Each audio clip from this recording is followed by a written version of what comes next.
Wild and Wacky Wednesday here on Main Street Sports Today, presented by the Tennessee Orthopedic Alliance of Columbia. I'm Maurice Patton. That's Wade Neely. We're both coming to you from our homes on this Wednesday afternoon. Happy to be here with you for the next couple of hours, discussing local, regional, and national sports topics. And as always seems to be the case, there is plenty to discuss at all three of those levels, locally, regionally, and nationally. Wade, how's your hump day?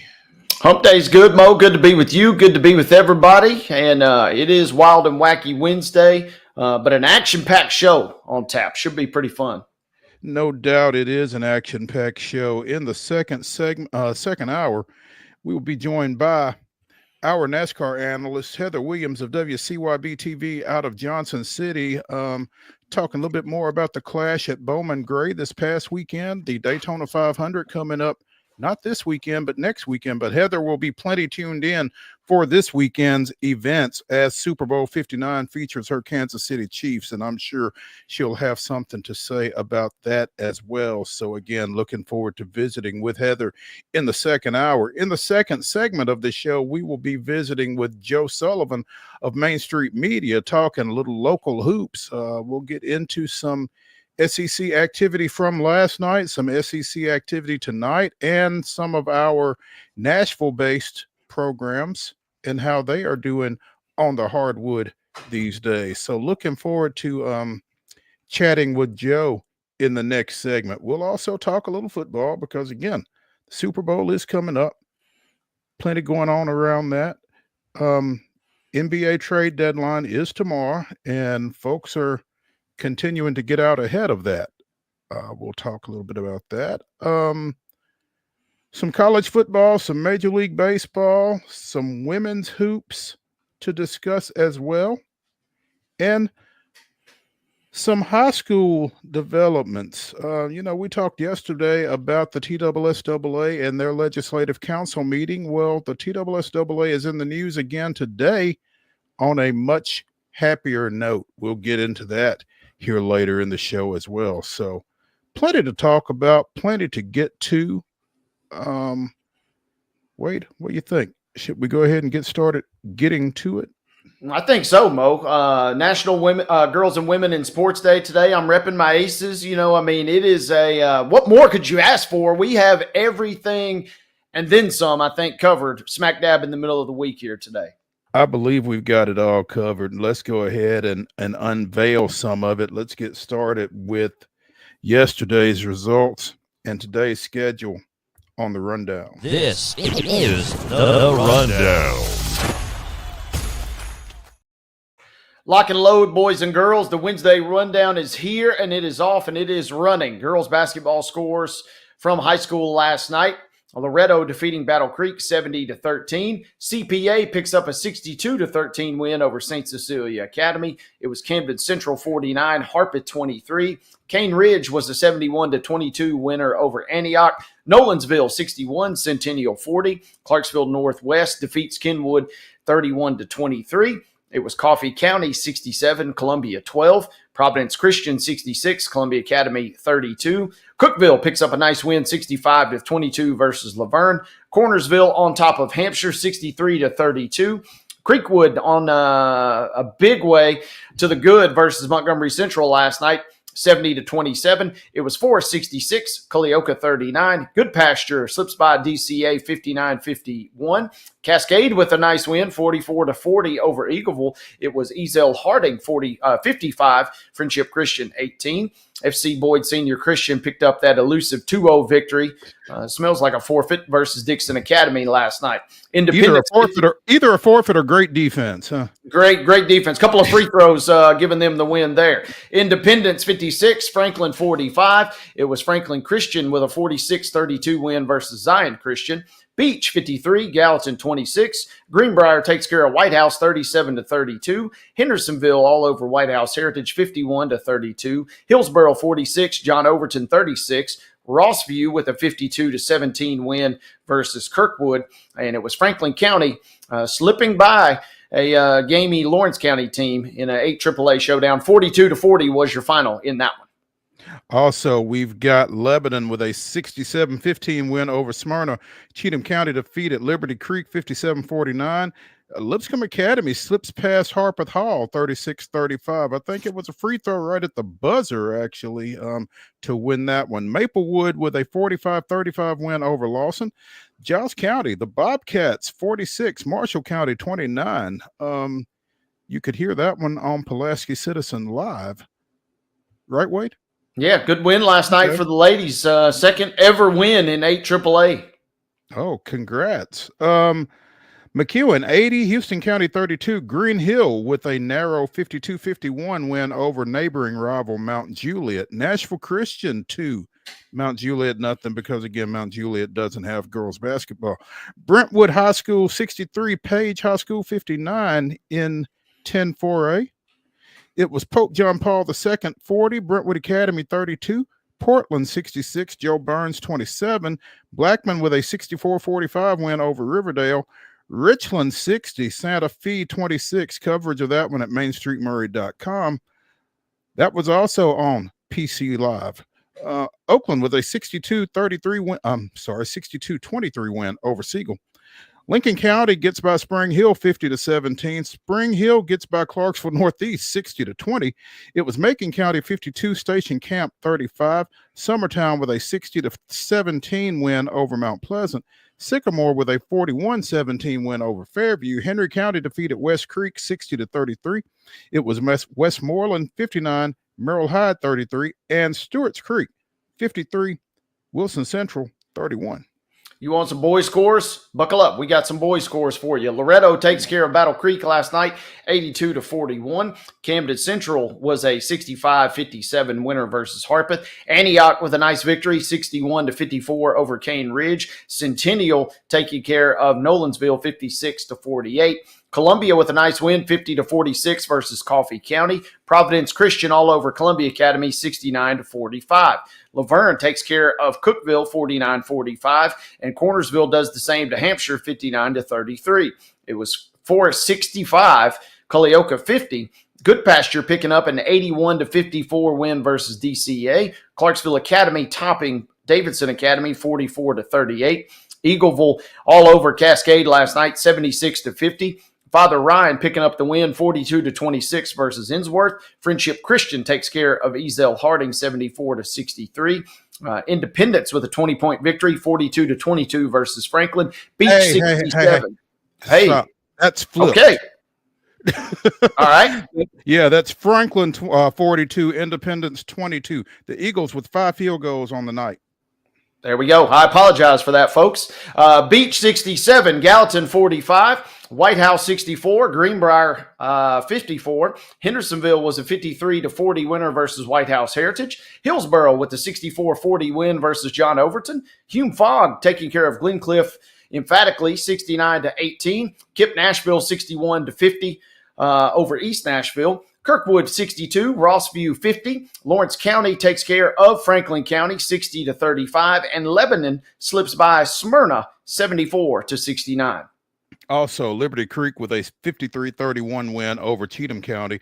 Lipscomb Academy defeated Montgomery Bell Academy 49-36. Maplewood with a 56-43 win over Lawson.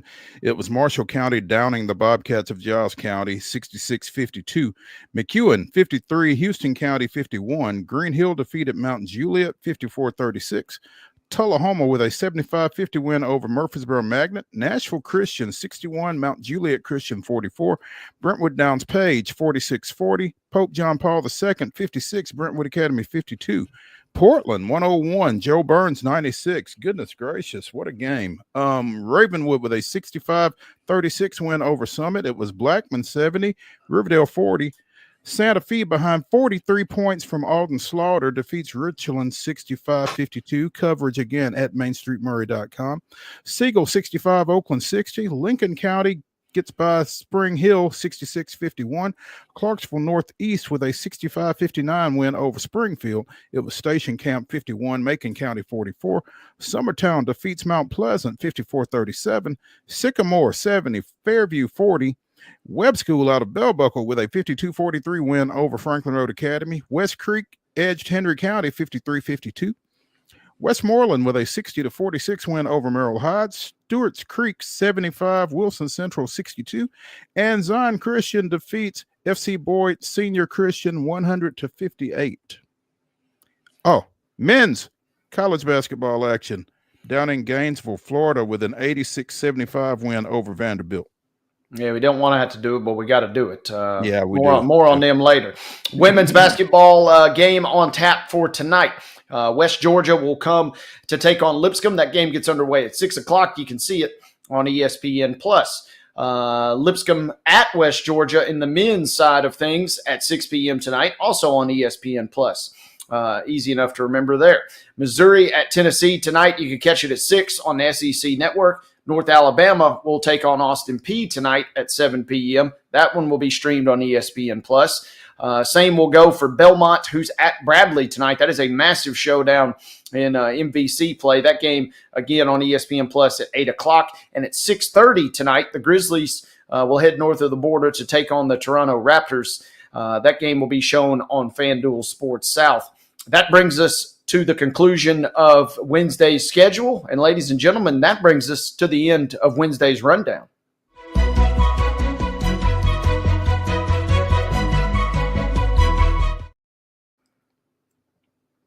As always, by the fine folks at Piggly Wiggly in Neely's Mill in Columbia. Check out their delicious daily deli lunch options available from 11 a.m. until 6 p.m. Also, their hand-cut meats, and everything is cost plus 10% at the cash register. Piggly Wiggly, Neely's Mill, Columbia, bringing you our top story. We talked yesterday with Brad Willis, Executive Director of the Tennessee Sports Hall of Fame. But there's more Hall of Fame activity going on as the Tennessee Secondary School Athletic Association announced its 2025 induction class that will be honored on April 7th over at MTSU's Student Union building. And that's a building that one of these inductees is quite familiar with. They just had the Groundhog Day luncheon Friday for the Blue Raider baseball team.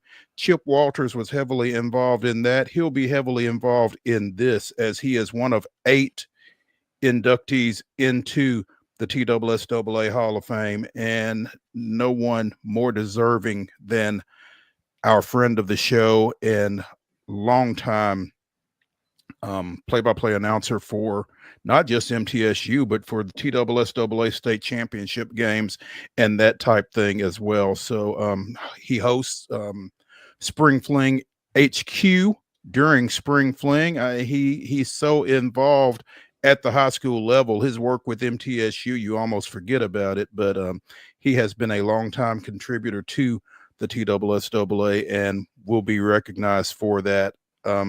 Again, one of 8 inductees, along with Mount Pleasant High School graduate, Columbia resident Thomas Ray Frierson, who will go in as an official, was just recognized back in the fall for 50 years of service to officiating at the high school level by the TSSAA. So it's been a nice little run here for Mr. Frierson, and again, well-deserved. Congratulations to him. Also, one former Father Ryan coach, one current Father Ryan coach, Jinx Cockrum and Pat Simpson, are also in this induction class. Simpson has coached the wrestling program at Father Ryan for as long as I can remember. Coach Cockrum coached volleyball and basketball at Ryan. Also going in is an administrator from the Bristol area, Bill Bingham. Administrator from Memphis, Clint Jackson. Donald Dodgen, coach out of the Knoxville area, and Knoxville-based official Jim Fox. So those are your 8 inductees as the 2025 class of the TSSAA's Hall of Fame. Again, that event will take place on Monday, April 7th at the Student Union building at MTSU. Starts at 11 o'clock. Go to TSSAA.org for more information as far as tickets and that kind of thing. But, Wade, Chip held out on us. Yep. Smart. He's He's a professional. Yeah, he's the savvy professional. Absolutely. Spoke with him earlier today, and obviously we will speak with him again next Tuesday, and I'm sure this will come up. But yeah, he said he got the call on Monday and obviously was sworn to secrecy pending today's release of this information. But again, great honor for him. Glad to see it. Yeah, great for Chip. Great for all the inductees. TSSAA does a great job of putting together. When you think about it, obviously servicing the entire state from corner to corner. From Bristol to Memphis. Literally. Yeah, I mean, taking care of every piece and every nook and cranny in a variety of aspects. I continue to be kind of blown away on a yearly basis how they recognize folks that have impacted the game across a number of different fronts, across a number of different time zones. They do a great job year after year, and this class is no different. No doubt.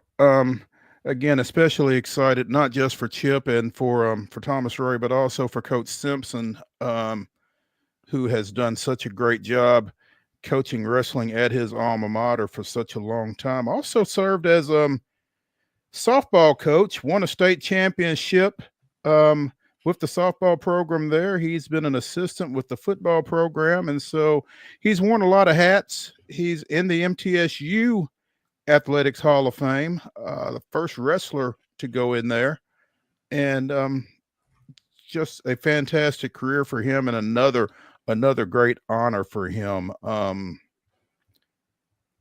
Glad to see it. So this again will take place on April 7th over at MTSU. Make plans to attend. It's something Wade and I need to talk about, actually. So we will do that off air. But that's your top story. Again, brought to you by Piggly Wiggly in Neely's Mill in Columbia. Let's take a break here on Main Street Sports Today, presented by the Tennessee Orthopedic Alliance of Columbia. When we return, we'll be joined by Main Street Media's Joe Sullivan, talking a little local hoops. Stick around.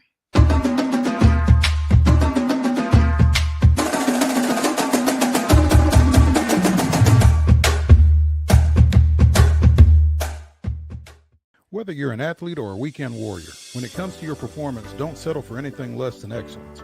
We're proud to announce that Mid-Tennessee Bone and Joint Clinic is now Tennessee Orthopedic Alliance of Columbia, where we are redefining sports medicine and orthopedics. Tennessee Orthopedic Alliance's team of expert sports medicine physicians understands the unique demands of your body. TOA Columbia specializes in personalized orthopedic care, offering state-of-the-art treatments for everything from sports injuries to joint replacements. Learn more at toacolumbia.com. Step into the Lionel retail store at Opry Mills, Nashville, and you'll be captivated by all the magic of the 123-year history of Lionel trains. Whether you're already a train enthusiast or just getting started, Lionel will energize your love for trains. NASCAR fan? Come check out your local Lionel station to learn all there is to know about model trains and die-cast NASCAR collectibles. Visit nashville.lionel.com or call 615-455-9399. Custom Stone Handler supplies over 600 distributors and suppliers with quality stone products. Along with River Stone, we produce and distribute over 100 building, landscape, and other bulk products. Our goal is to provide quality products, service, and partnerships to ensure our customers' success. We firmly believe that the measure of any person or company is how they treat other people and customers. Give them a call at 931-490-4990 or visit CustomStonehandlers.com.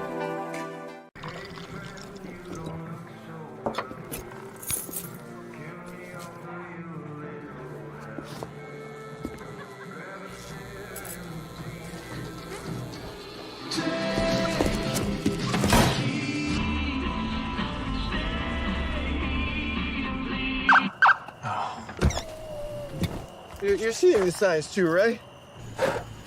What signs?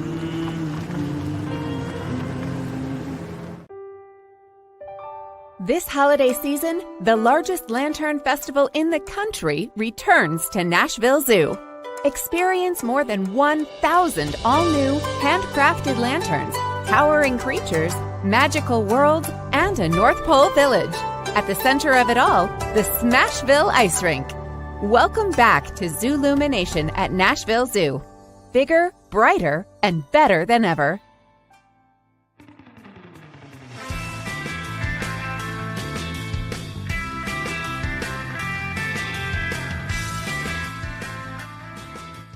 Wild and Wacky Wednesday continues here on Main Street Sports Today, presented by the Tennessee Orthopedic Alliance of Columbia. In our final segment of the day, Wade and I will bring you the weirdest, wildest, and wackiest news from across the globe. So be sure and stick around for that. Right now, we are joined by Main Street Media's Joe Sullivan, talking a little local hoops. Joe, good afternoon. Hey guys, how you doing? What's What's happening? You can hear me well enough? I want to make sure. Absolutely. Okay, good. We can hear you. We can hear you. We'd let you know if we couldn't. Hey, wait, I have a thought. Can I start? Absolutely. I was just getting ready to ask you, what's on your mind? So, actually, I thought of you, Mo, on Saturday as I was watching the Florida-Tennessee game, because it's the closest thing to wrestling I've seen on a basketball court. Very nice. Very nice. It's boy, oh boy, it's a very physical game. It's going to be physical when Tennessee is at it, I think. And I think they kind of, even for Tennessee, I think they really had to kind of ugly that one up a little bit. We've not really had a chance to talk a whole lot about that game, and it's unfortunate because Saturday I was out there at the Williamson County Ag Expo for the state wrestling duels and trying to keep up with that game. And it's, you hear that Zakai's not going to play because of the knee. And then you hear that Milicic isn't playing because he's under the weather, and you're playing a team that you just lost to by 30 points the last time out. And I had kind of checked out on UT's chances to win that ball game, but at the same time, it kind of had that train wreck quality to it in that you don't want to watch, but you can't not watch. And so I kept checking in on it, and it's 24-21 at the half. And I'm like, why is anybody watching this? And then all of a sudden, Tennessee catches fire and takes control of it. And I don't really know exactly what happened other than the defense maybe just started creating offense for Tennessee, and Florida didn't really respond. That's true. It was a defensive win for Tennessee, although they did get better offensively in the second half. Thank goodness. Here's a statistic from Jarrett Burson, who is a great statistician for college basketball. If you haven't heard of Jarrett Burson, Berson, a great follow on Twitter. And so in the last 10 seasons, the lowest field goal percentage by a top 5 team. I saw this. Yes, was Tennessee at Florida when they lost by 30. The second lowest was Florida at Tennessee. So, what do we do with these two games? We should make a rule: these two teams shouldn't play each other anymore. Let's start there, and because it is not pleasant to watch, and I think they're just both kind of weird games, especially with the circumstances you just mentioned, Mo. Without Ziegler and they win fairly easily. So it's an oddity for sure. Now, I think this one kind of falls into the Al Davis category, though, Joe. Just win, baby. Yeah, it does. And so Tennessee, I know on here last week I said I was worried about them, and I'm not going to come off my position. I still am worried about them, and I do that where they are. This morning Joe Lunardi has his daily bracketology, and they're still a number 1 seed. Mm-hmm. They're ranked 4th in the country in the AP poll. We need to alert Mark Byington to that. He doesn't pay attention to it, by the way. And that's what he told me. And they're number 4 in Ken Palm, which Mark Byington does pay attention to that. So they're all right there. With numbers like that, you would think of them as a Final Four team. How could you not? Correct? It would seem so. You would think. They got a lot of bad juju with that program in postseason play. So that has to. I don't know how you account for that, but you got to account for it somehow. You are definitely, hitting on some battered ball syndrome when you start talking about UT and Final Four, Joe. So tread lightly with that. But they got a big one tonight.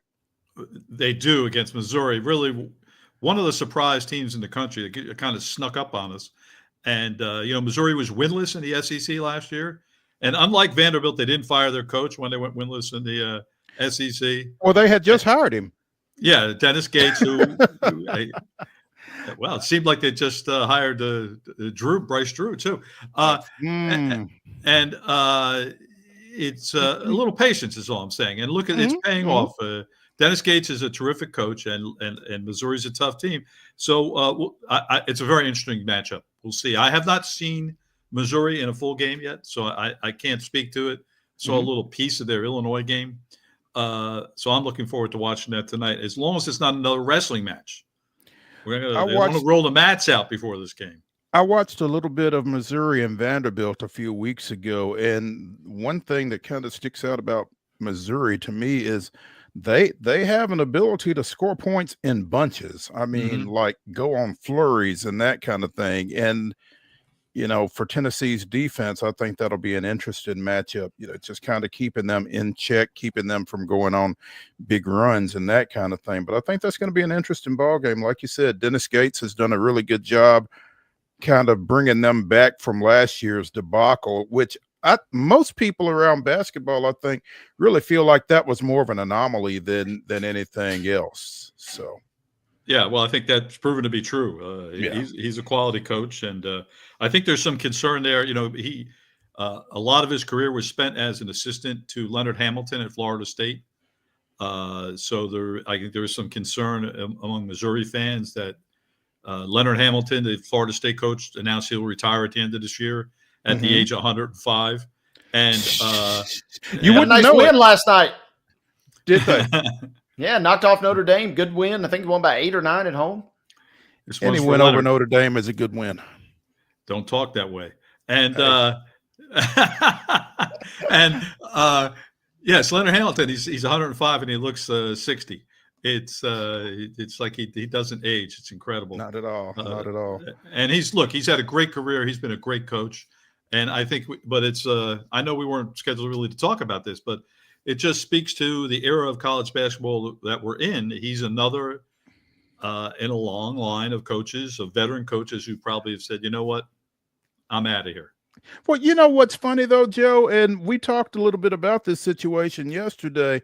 The exodus that you've seen from ACC basketball programs of coaches at the top, but this was termed a resignation, not a retirement. Did you catch that? I did not notice that distinction. Gosh, does he still want to coach? That's our question. Maybe he doesn't want to be a head coach. Maybe, as Wade was putting forth yesterday, maybe he wouldn't mind going and being an associate to some up and coming cat or something like that. But yeah, it was termed a resignation, and that at the age of 76, not 105. But that really did jump out at me. Well, let's see. Belichick at 72 and Pete Carroll at 72 just got new jobs, didn't they? So I guess we shouldn't say never, right? Yeah, clearly. Joe Sullivan of Main Street Media with us talking a little local hoops. Tough trip for Vanderbilt last night. Yes, and look, it's on the road in the SEC. It is tough, and I think, look, they got to win the games we talked about. They can win and still shoot for that goal at 500.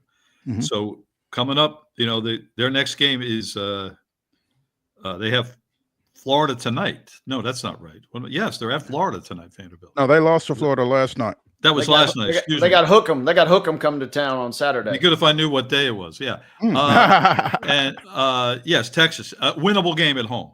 Not a lock by any stretch of imagination, but a winnable game at home. Look, Florida. I'll retreat here now and retrieve my memory.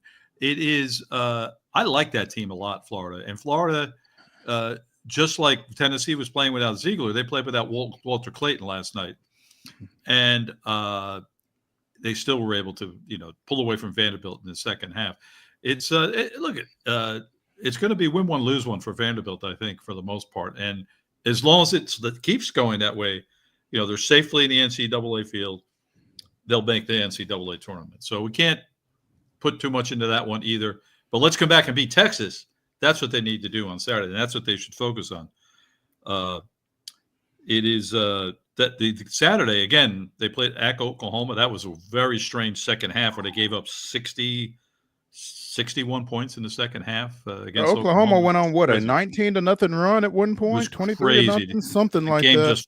Game just flipped, and they got to avoid that type of thing on the road. That's terrible. I mean, they were fought hard against Florida. They just felt Florida outlasted them, I think. And Byington has said, the road is different and we've got to prepare for that. And I guess the only way to prepare for it is to go out there. But I go back to their game at Missouri again, because that was a game they had a chance to win. I think it was tied at like 59 late, and then Missouri turned them over like 3 straight times and went and scored off of each of them, I think. And that was where it kind of got away from them. And, if they win that ball game in Como, who knows what happens from there. But the only way to learn how to win on the road again is to win on the road, especially with a first-year coach and a lot of new guys. So, and once again, then we've talked about this problem a lot. They were hurt inside by Florida. Florida really got the ball inside a lot, and I really like their sophomore center from Australia, Alex Condon. I really think he's a terrific player. I like Florida a lot. Period. Now there's a Final Four team. I know I'm saying that after they lose to Tennessee, but I'm not counting that. I'm telling you, they're on my radar as a Final Four team, Florida. They fit the mythological criteria, top 20 in KenPom in net offense and defense. Florida's 5th in offense, 14 in defense. And to your guys' point about Vanderbilt, you absolutely have to just take it one game at a time, because I regret to inform you, after Texas, if you don't take it one game at a time, you got Auburn, you got at Tennessee, you got at Kentucky, and then you have Ole Miss. So, I mean, it's so hard. Let's come out and win on Saturday if you're Vanderbilt, and then we'll just deal with what happens after that. Yeah, they did. Hey, Kentucky's that's one of the easier games now. The way they're that looks like the easiest of the bunch, but it certainly does not. It is not an easy game, but it certainly it looks like an easier based on those 4 that we just laid out. Hey, I know it's not local, but let's talk about Ole Miss for just a second after they laid the smackdown on Kentucky last night, 98-84, and right in the middle of it for the Rebels, Malik Dia, 16 points on 6 of 13 from the floor, 2 of 4 from 3, 4 boards in that win. Yeah, and a great win for Mississippi. I mean, they had them the whole game. They were up early, and they just didn't let them back into the game. And Dia's been playing, I would say, mostly very good for them. I mean, he's been a little inconsistent, but those of us who've seen him play are not surprised. Do you know what struck me last night, and you bring up Dia speaks to it, is as I was watching Florida, and the Florida player that transferred from Belmont, Will, I'm talking about. He's the guard. He had 5 3-pointers last night for Florida. He played his freshman year at Belmont. I'm sorry that his last name is Will Richard. Will Richard. Will Richard. 5 3-pointers last night. And you think about what was in that Belmont gym just a couple of years, the last few years. Will Richard, Ben Shepherd, now in the NBA, Jacoby Gillespie, Malik Dia, Cade Tyson. Malik wasn't there 2 years ago because he was at Vanderbilt. Oh, you're right. Right, last year. Yeah, that's right. Yeah. But still, just think the last year that the amount of talent that has come through there, and now it is, it's just not the same. What Belmont's putting on the court. It's just not equal to that. There are no stars of that caliber in the gym for Belmont at this hour. And that's nobody's fault. Right. It's just kind of the way the game has gone to this point, I guess. Let's bring it a little bit more local, Joe, because while Belmont and Lipscomb have kind of had their struggles here of late, Tennessee State continues to surge. That's another team that you were concerned with and certainly seem to be less concerned with at this point. Well, they have not given up, and they're not saying the season is over. So I think there's 2 factors there, which I did a short story for our website about Tennessee State. Their leading scorer, clearly Brandon Weston, has a really old-fashioned way of scoring. He likes to get fouled and get to the foul line. So he is among the top 10 in the nation in free throws made and free throws attempted. And that's a great way to accumulate points. And it's not something you see that much anymore. And also Aaron Nkrumah is their he was a Division III transfer from Worcester State in Massachusetts. By the way, really funny moment listening to the Southeastern Missouri announcers trying to pronounce Worcester. They really they couldn't do it. Nor could they. Josh Ogundelli is the last name. Tongue-tied. They were butchering that over the weekend. But Nkrumah has really emerged as their point guard almost at 6'6". He's doing most of the ball handling, and he's I think I was just looking at the stats. He has 38 assists in the last 8 games. It's a really high total. And he also hit a game-winning shot to beat Little Rock, a 3-pointer. He hit a shot at the end of regulation to send Saturday's game into overtime, which they eventually lost. So he's really coming on. So I see those two guys as being very critical to the improvement. And Ron Jessamy, the 6'7" forward, who's a real favorite of Penny's, he was hurt earlier in the year. He's come on. So this is where we've seen the improvement in Tennessee State. The Ohio Valley is not the SEC. So there is we could see possibly some more wins for Tennessee State. They're home Thursday and Saturday. Western Illinois, who's at the bottom of the league. Lindenwood, also below Tennessee State now in the standings. Like to see the Tigers win these two, and then really we might be thinking about, can this team possibly be an upsetter in the Ohio Valley Conference tournament in March? Yeah, that league is crazy right now, just in the sense that Moorhead is leading at 9-3, but then it's a big hodgepodge of teams at 9-4, all the way down to TSU, who's just sitting there at 6-6. So, I mean, it feels like it's anybody's league for the taking at the moment. Yeah, Penny said to me that he thought the champion would have 5 losses, and we all thought he was nuts. But maybe he's right. Maybe more at this point. Yeah.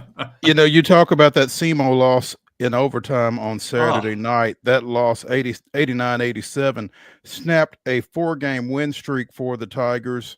That 4-game win streak followed a double overtime loss to SIU Edwardsville. So TSU's last 6 games, they're 4-2 with 2 losses in 3 overtimes total.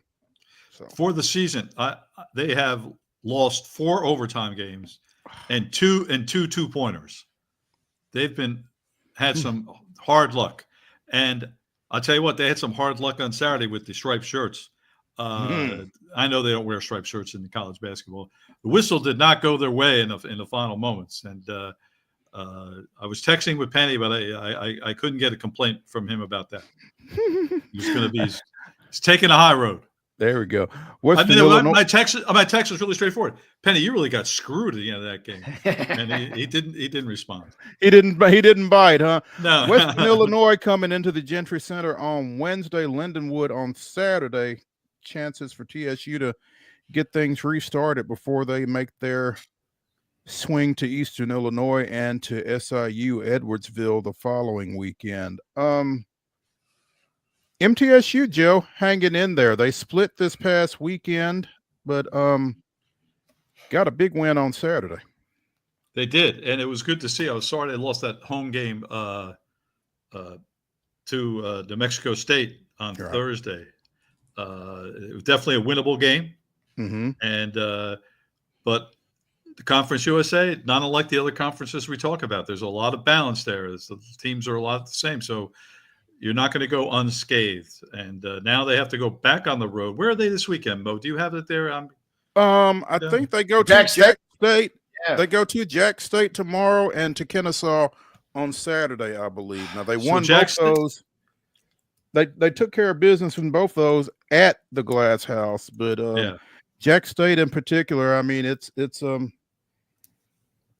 Ray Harper, so they shouldn't have any problem getting up for that one. It's a big game, or it's Jack State, or as we like to call it, Chris Scow University. For those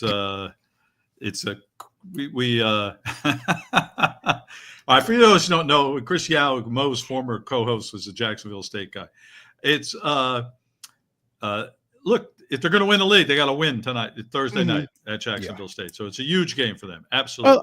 And I think it helps them. Mustafa did not play in that New Mexico State game on Thursday. He was back Saturday for UTEP, and clearly he's a guy that makes a difference for them. I mean, he was averaging right around a double-double for a long time. I don't know what his numbers are looking like right now, but as we've discussed with Chip Walters on various shows, he's kind of got that old man game in the low post. Very crafty.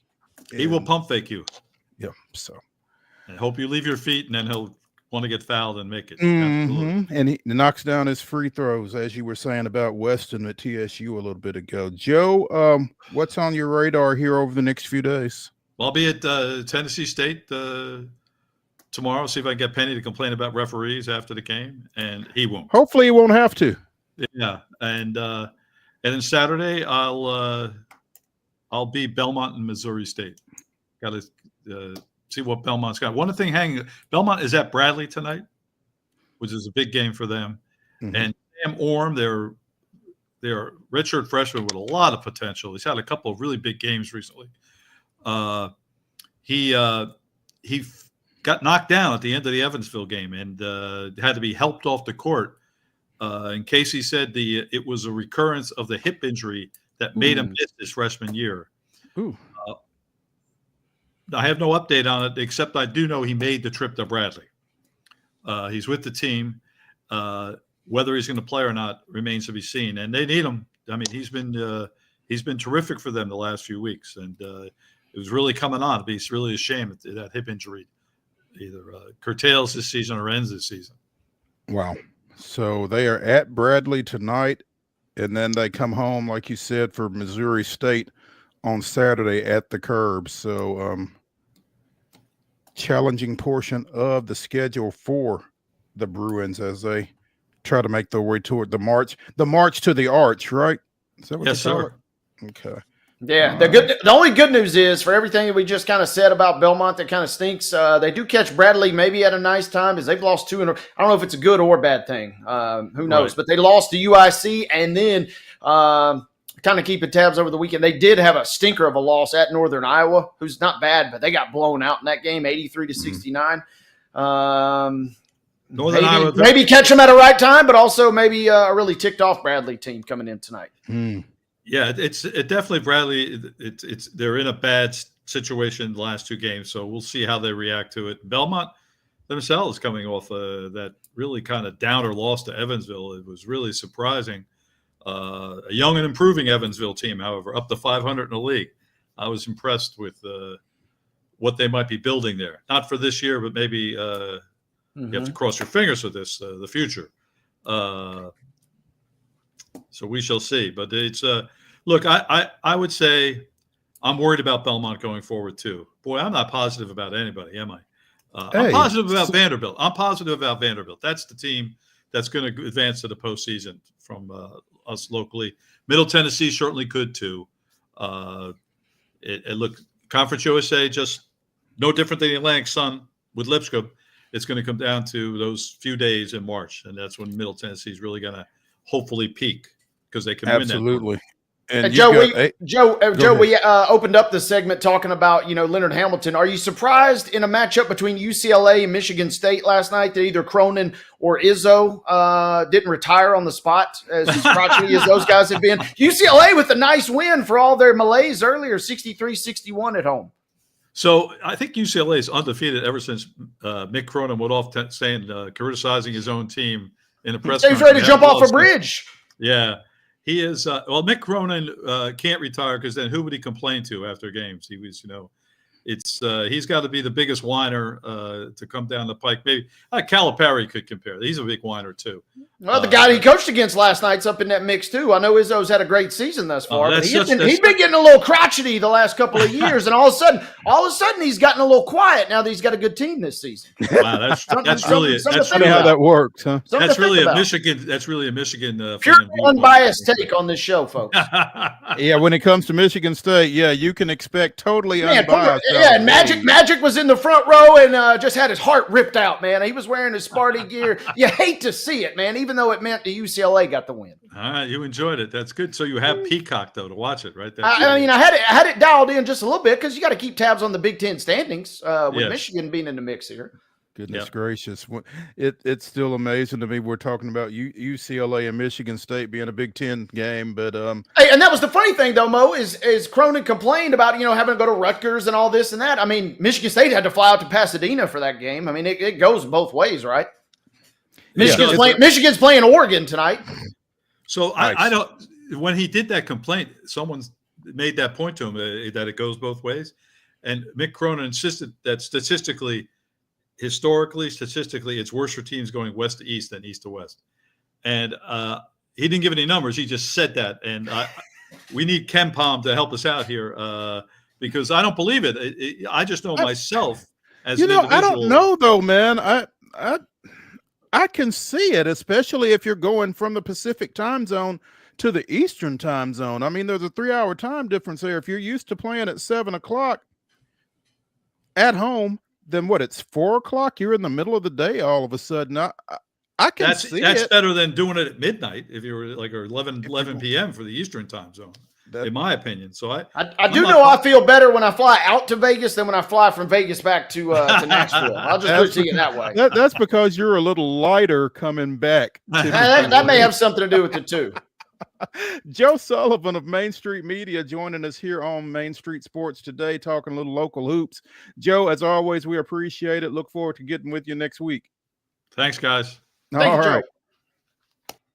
Hey, when we continue here on Main Street Sports today, presented by the Tennessee Orthopedic Alliance of Columbia, let's talk a little football. Stick around.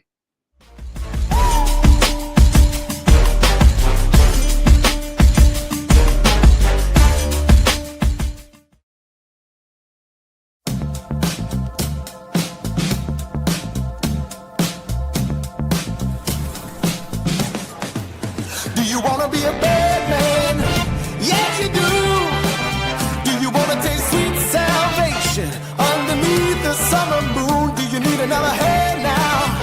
Yes, you do. Go see Miss Josie down on Columbus Avenue.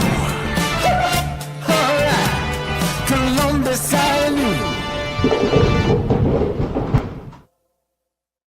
At Delta Dental of Tennessee, we know our success begins and ends with providing superior quality service, and that includes serving those who need it most. This year, we're celebrating 25 years of giving back to the community we call home. Delta Dental, along with our Smile 180 Foundation, supports Tennessee's dental colleges and oral health education, children's hospitals, free and reduced cost dental clinics, and other like-minded charities. Here's to the next 25 plus years of ensuring healthy smiles.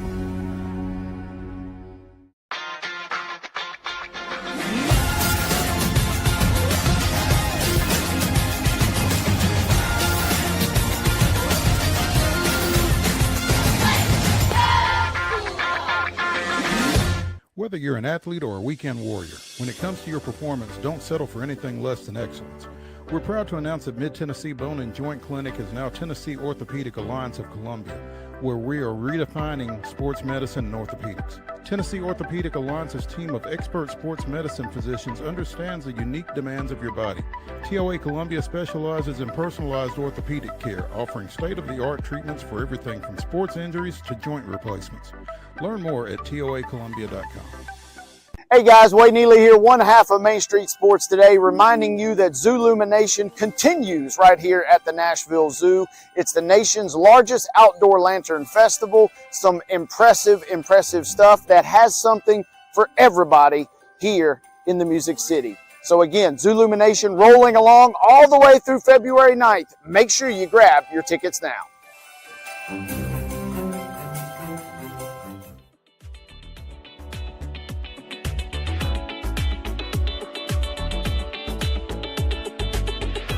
Wild and Wacky Wednesday continues here on Main Street Sports today, presented by the Tennessee Orthopedic Alliance of Columbia. That's Wade Neely.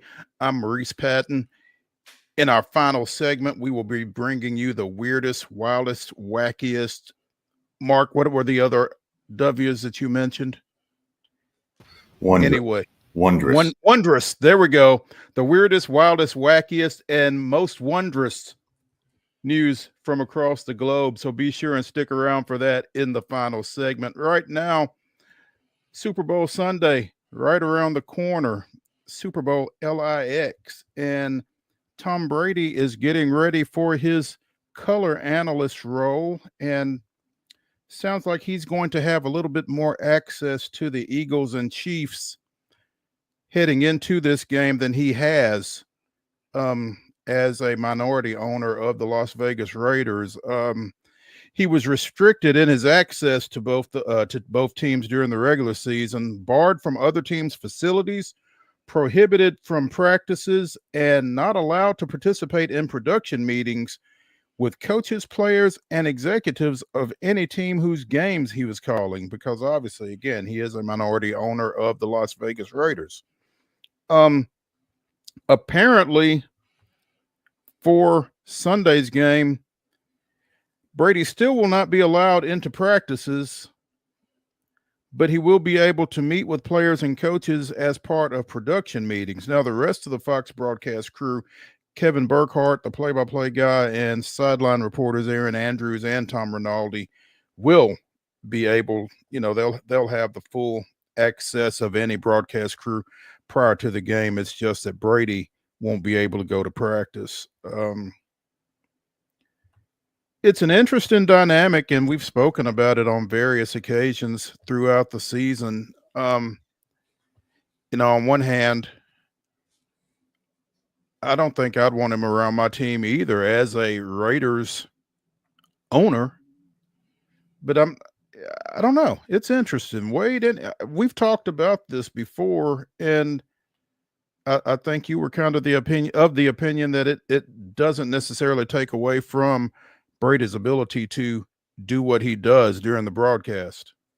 Yeah, I mean, if this was Burkhardt that was limited, I'd be a little more concerned. But I mean, we're not, especially considering how recently he's played the game. We're giving Brady, just kind of like we did with Romo, a ton of credit. Hey, none of us have ever played quarterback, certainly at that level. So you could say just about anything, and we're going to believe you because of we know what you did done on the field, right? So not having the access, I don't necessarily look at it as that big of a thing. I do find it fascinating that the NFL says, hey, look, we don't want to get, shown up on a national stage just because you couldn't prepare the way you wanted to. So, I mean, it is the Super Bowl, so we're going to loosen the reins a little bit. And especially because I did find this part funny that Clark Hunt, who was kind of one of the folks that was really the most outspoken against him, even he was like, okay. I mean, at the end of the day, it's the Super Bowl. It's a one-game situation. And even though they're kind of keeping some of the parameters in place, they're still going to let Brady get a little peek behind the curtain, which I think it can only enhance the broadcast. Anything that he does glean from that, he was already getting, cliff notes from the rest of the crew anyway, but now he's going to get firsthand. And, really, I'm not sure what there is that he could take away from this game that would help in his minority ownership role necessarily. So I would imagine that had a lot to do with. I mean, what if he looks at the Eagles' backup linebacker who maybe has an expiring contract and says, I kind of like this guy. And I really enjoyed getting to talk to him and to his coaches about what a great, player and locker room presence he is. I mean, I sort of get it. I do think this whole thing has kind of been a little overblown, but it's kind of been an odd marriage from the jump, knowing that he was going to one day fully step into an ownership role, but also at the same time signed a 10-year contract. It's a long time. Quite a while. That's a long time for a guy who doesn't necessarily have to do it either. Right. So, we'll see how that shakes out. Former Tennessee Titans receiver DeAndre Hopkins will be playing in Sunday's game. And there's an interesting article on CBSSports.com. Apparently, when his dad passed away in 1992, his dad left him a mink jacket, and he had decided that he would either wear said jacket to his wedding or to the Super Bowl, whichever came first. And Brandon Marshall asked him about this, asked him if he had anything special to wear Sunday, and that's when this came up. So look out for D-Hop's mink jacket Saturday. since he's not married. Yeah, and how about D-Hop? Week 4, he's sitting in Nashville. He's thinking, well, I don't need to get this thing dusted out anytime soon. Now all of a sudden, a little trade here, a little trade there, and now all of a sudden, hey, I got to get that thing out of the closet. I got to get that thing ready for this weekend. Yeah, and I wonder what it takes to get a mink jacket that is at least 33 years old ready to wear. But D-Hop seems ready to wear it. 41 catches for 437 yards and 4 touchdowns since the trade to Kansas City. It'll be interesting to see just how much of a role he has in this ball game on Sunday, but it's nice for him. Like you said, his 12th year, 5th time to the playoffs, his first Super Bowl appearance, and he seemed really complimentary of the Titans for getting him in a position to do this, or has at various points since the trade. So, for sure, and it feels like if you're not careful, this feels like Kansas City might just be keeping him in the box, right? He has had 3 targets all postseason, and he's only made 1 catch for 11 yards. So it feels like he's kind of, for some reason, not integrated into their postseason game plan for whatever reason, or it feels like maybe they're waiting for just the right time to bust him loose. And what a time it would be if he does come unglued this weekend. It would indeed.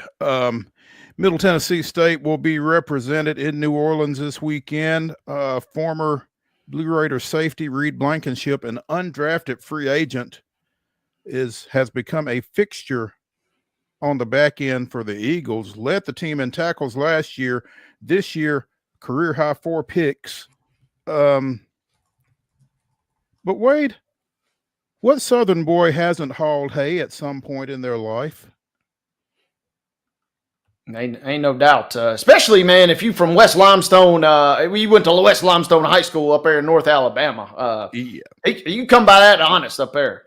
He says that the countless hours he worked hauling hay and other such things on a farm in Leicester really kind of propelled him to where he is at this point.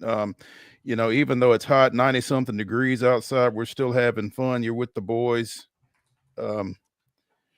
After workouts, we would go haul hay, 5 of us, and we were dog tired throughout the whole day. It's just fun being around guys like that, just watching them work and having fun with it. And that mentality, obviously, as an undrafted rookie, that work ethic has really paid off for him in the league. 8 career picks, 19 pass breakups, 225 total tackles since getting to the Eagles in 2022. So, again, has become a fixture in that secondary, and we'll bear watching on Sunday. It's always cool, for you and I, being MTSU graduates, being able to look up and see somebody that we saw at Floyd Stadium at some point. And it's always nice to kind of look out for those guys and see them on that big stage, and Blankenship kind of carrying that forth. No doubt. And I got to give a quick shout out. One of my favorite student interns at Martin Methodist College, Mr. Evan Hill, former high school bud of Reed. He's been banging the drum for Reed for a long, long time. And all of North Alabama will be tuned in. All of Middle Tennessee, the Blue Raiders, that is, will be tuned in. Very cool anytime. MTSU's been represented well these last couple Super Bowls, it feels like, whether it's with the Chiefs, the 49ers, or obviously now Blankenship. Absolutely. Saints are still the only NFL team without a coach, and it seems that is only because the Philadelphia Eagles are still playing, because offensive coordinator Kellen Moore, all indications are that he's going to be the next guy, and obviously they've not been able to finalize that because he's a little busy right now. Yeah, it feels, at this point, we've talked time and time again about how bad and how awful their salary cap is. So if it's not more, maybe they just don't have a head coach next year, because it feels like nobody else wants this gig. And if for some reason it is not Kellen Moore, man, it's got to be pretty demoralizing if you're a Saints fan. No doubt. So we'll be keeping an eye on that. Jim Derry from the Datitude podcast out of New Orleans will be joining us on Friday as we talk about the Super Bowl, and I'm sure we'll talk more about the Saints as we look around. Be sure and check us out on Friday as well as tomorrow, as well as the second hour today, because we have wrapped up hour number 1 on Wild and Wacky Wednesday on Main Street Sports Today, presented by the Tennessee Orthopedic Alliance of Columbia. Come back on the other side of this break.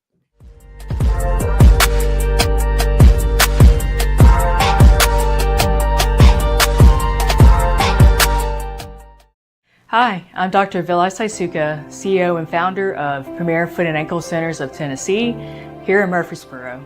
We offer foot and ankle care from ingrown toenails to diabetic foot wounds. We also fix ankle fractures and things like that.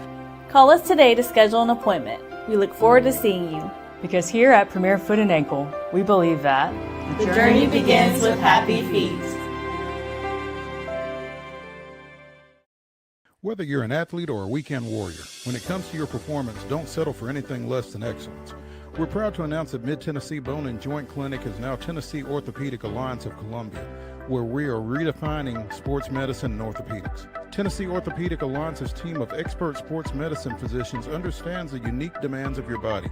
TOA Columbia specializes in personalized orthopedic care, offering state-of-the-art treatments for everything from sports injuries to joint replacements. Learn more at toacolumbia.com. Jones & Lang Sporting Goods here in Columbia has been outfitting teams, officials, and anybody else from T-ball to college for 50 plus years. Be sure and check them out at 931-388-8060 or online at jonesandlang.com. Jones & Lang Sporting Goods, the look of a winner. Zion Christian Academy, zioneagles.org or 931-388-5731. You can schedule your appointment. Go tour their campus. It is beautiful over there, and you're definitely going to want to see it. Again, it's zioneagles.org. Give them a call, 931-388-5731, and schedule your tour today. Custom Stone Handler supplies over 600 distributors and suppliers with quality stone products. Along with River Stone, we produce and distribute over 100 building, landscape, and other bulk products. Our goal is to provide quality products, service, and partnerships to ensure our customers' success. We firmly believe that the measure of any person or company is how they treat other people and customers. Give them a call at 931-490-4990 or visit CustomStonehandlers.com. Piggly Wiggly, located in Neely's Mill Shopping Center, is Columbia's locally owned and operated Cost Plus 10 grocery store dedicated to serving the community with low prices and smiling faces. Piggly Wiggly offers fresh, hand-cut meats daily as well as daily hot plate lunches from their deli counter. You're certain to see smiling faces and a helping hand when you're here at Piggly Wiggly. Come by and check out our fresh produce, high-quality meats, and more. Down home, down the street, we'll see you at the Pig. So Busy Bee is a very close-knit family. We fight just like every family does. We have arguments, but we always come out with a solution to the problems. We don't just fight about what we want, we fight about what customers need. We want to make sure that every customer we go to is more than satisfied. And that doesn't just start whenever we show up at their door, that starts when we show up every day at work. We want to make sure that we are serving our customers to the best of our ability.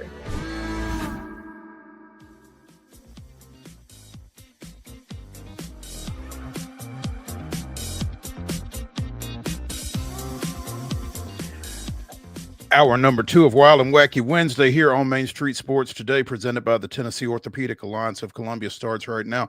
I'm Maurice Patton. That's Wade Neely. And the NBA trade deadline is tomorrow.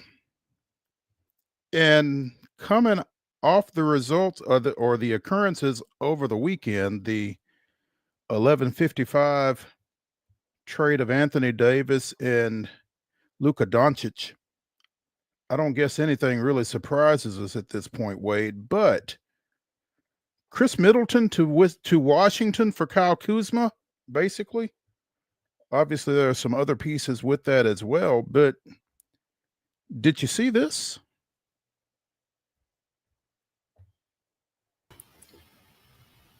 Wade is gone. Wade is gone. Oh, that ain't good.